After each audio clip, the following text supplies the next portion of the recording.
retrouve aujourd'hui pour la guidance du jour, donc guidance pour ce vendredi 22 septembre. Donc comme je vous l'avais dit hier, donc là à partir d'aujourd'hui, on va rentrer dans le signe des balances. Donc je vais vous mettre une mini définition, signification de ce signe avec tous les éléments comme vous avez eu avec les signes précédents. Alors comme d'habitude, on va tirer une carte avec l'oracle du message de l'univers pour savoir quel est votre message pour cette journée. Ensuite, on fera votre tirage du jour avec le jeu 32, donc tirage express des 24 à 48 heures. Et on complétera avec l'oracle des miroirs en tirage à 5 cartes. Donc je garde toujours mon oracle Ousdis, monsieur, madame, pour avoir des précisions au cas où on a besoin d'en savoir plus sur certains personnages ou personnes qui sortent dans vos jeux. Allez, c'est parti. Et je vous mettrai mes disponibilités pour la semaine prochaine, là, durant le week-end.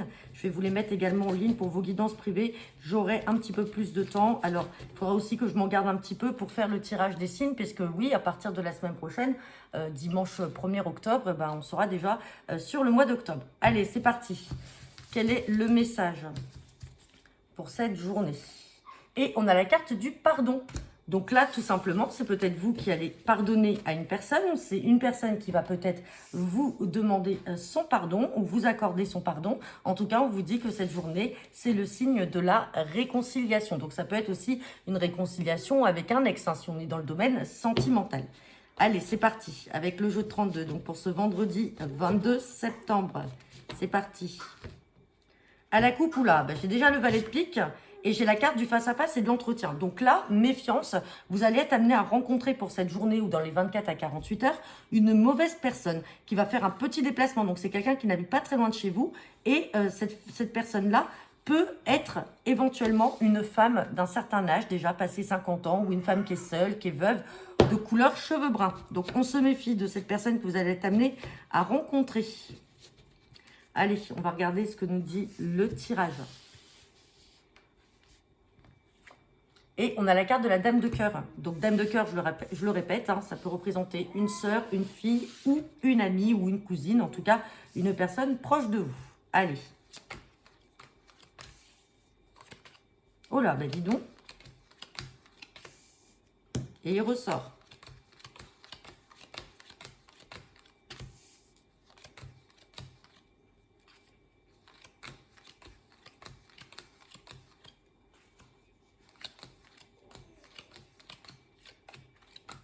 Bon, dis donc, on a beaucoup de personnages là.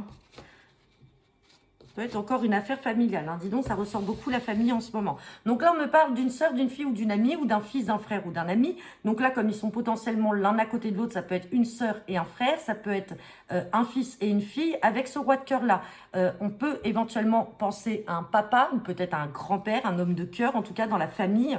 Et on vous dit à nouveau méfiance avec ce valet de pique qui est là. Avec ce roi de pique et ce 10 de trèfle, on nous évoque une histoire d'argent. Ça peut être un rendez-vous très important à la banque, peut-être en vue d'une donation, d'un héritage, donc de l'argent que vous allez toucher, ou tout simplement vous allez aller chez le notaire. Il y a des papiers et des lettres qui vont arriver, mais on vous dit méfiance par rapport à ce valet de pique. Donc je vais quand même le recouvrir. Valet de pique, dame de carreau, donc vous le savez. Donc ça veut dire que là, attention, il peut y avoir potentiellement une ou plusieurs mauvaises personnes autour de vous. En tout cas, dame de carreau, c'est certain, il y a une femme qui est mauvaise. Cette femme-là peut être également une belle-mère, c'est-à-dire la compagne de votre papa. Et peut-être que par jalousie, elle ne veut pas et elle essaye de mettre des bâtons dans les roues et elle ne veut pas que votre papa, par exemple, vous fasse une donation. C'est comme ça que moi, je ressens les choses et que je vois les choses. Je vais remettre... Et c'est une personne qui fait partie de la famille. Donc attention, si c'est pas forcément une belle-mère, ça peut être une femme de la famille qui est jalouse et qui essaye de vous mettre des bâtons dans les roues parce qu'elle ne souhaite pas tout simplement que vous touchiez par exemple une somme d'argent ou un héritage de la part d'un papa. Je vais essayer de recouvrir donc par rapport à ces personnes. Donc là, on a valet de pique et dame de carreau. Ça peut être aussi plusieurs personnes comme je vous disais. Je vais essayer de recouvrir pour savoir si on a un trait de caractère ou quelque chose qui peut coïncider et ressortir. Madame indécise. Voyez, donc on vous dit que cette personne a du mal à faire des choix et à prendre des responsabilités. Donc c'est peut-être une personne qui essaye tout simplement par son indécision, parce qu'elle ne sait peut-être pas trop où elle veut aller. Peut-être que c'est une personne qui a des projets mais qui n'arrive pas à aller de l'avant. Mais par jalousie de voir les autres avancer et faire des choses, bah, elle essaye de mettre tout simplement des bâtons dans les roues. Hein. Donc méfiance sur cette personne-là, parce que cette personne fait quand même partie de votre contexte familial.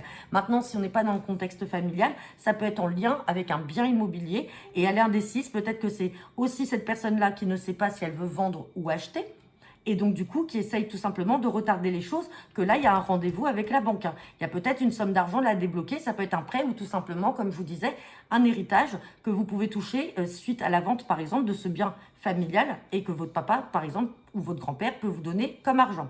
Donc attention à cette personne qui est quand même indécise et peut-être jalouse. Allez, on va regarder maintenant avec l'oracle des miroirs. La famille ressort beaucoup là depuis le début de la semaine que j'ai repris les guidances, que ce soit la guidance hebdo ou la guidance quotidienne, ça ressort beaucoup. Allez, c'est parti. Guidance pour ce vendredi 22 septembre avec l'oracle des miroirs. J'ai la carte de l'instabilité et j'ai la carte de la jalousie. Donc là, on ressort ce qu'on a vu avec cette dame de carreau et ce valet de pique. L'instabilité, c'est justement cette indécision-là par rapport à cette personne qui est indécise. Et la jalousie est représentée par ce valet de pique parce que c'est une personne jalouse. Jalouse parce que, regardez, il y a quand même un accord, un contrat, quelque chose qui va être conclu. On voit qu'il y a de l'amour. Donc peut-être qu'il peut y avoir de la jalousie aussi par rapport à une annonce officielle d'un couple. Alors ça peut être votre ex-partenaire qui se met avec quelqu'un, ça peut être vous qui vous mettez avec une personne et votre ex-partenaire est jaloux, parce que quand on a le contrat et l'amour, c'est qu'on officialise son union. Donc ça peut être aussi un pacte, ça peut être un mariage, et on voit qu'il y a de la jalousie autour, mais qu'importe s'il y a de l'instabilité, puisqu'on vous dit que de toute façon, ça arrive vraiment de manière inattendue, très positive, et on a le miroir magique, donc on a le succès. Allez, on va regarder le tirage à 5 cartes.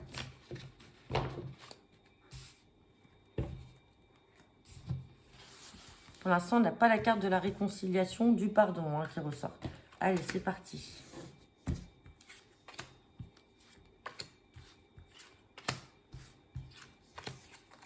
Bon, on a la carte du changement. Il y a quelque chose qui va se produire. On parle de réunion. Donc là, vous allez devoir vous réunir, peut-être discuter, parler. On parle d'un homme. On a le couple, on a la carte de la femme et on parle de temps. Donc là, pour certains d'entre vous, effectivement, vous voyez, la coupe, on a vu la jalousie par rapport à une conclusion, par rapport à une union. Ben, voilà, vous êtes là, on voit que les choses vont évoluer, vont changer. Vous allez être amené à vous revoir, donc ça peut être une invitation également au restaurant. Mais on voit que vous prenez votre temps. Les choses ne se sont pas faites comme ça du jour au lendemain. Le changement va arriver, mais on voit que vous prenez votre temps par rapport à tout ça. Je vais quand même recouvrir le temps. Ouais, parce que vous avez peur d'être trahi. Vous avez certainement, alors là on est dans le domaine sentimental, vous avez certainement été déjà trahi, homme ou femme, hein, qui que vous soyez. Et du coup, vous prenez votre temps. Vous n'avez pas forcément envie de vous engager avec cette personne-là, mais on vous dit que ça va changer. Vous voyez de manière quand même assez régulière, vous en parlez. Et là, à la coupe, on a vu que justement, il y avait de l'instabilité par rapport à de la jalousie, mais ça peut être de la jalousie extérieure ou à l'intérieur de votre couple. Hein. Mais dans tous les cas, les choses vont se faire et vous avez pris votre temps, ce qui est normal par rapport à la trahison. Mais on vous dit que vous êtes protégé. Donc voilà, et bien écoutez, j'en ai terminé pour votre guidance de ce jour. N'hésitez pas à me laisser vos commentaires en retour de cette vidéo. Je vous souhaite à tous une agréable journée. Je vous dis à demain pour votre guidance du week-end. Bonne journée à tous.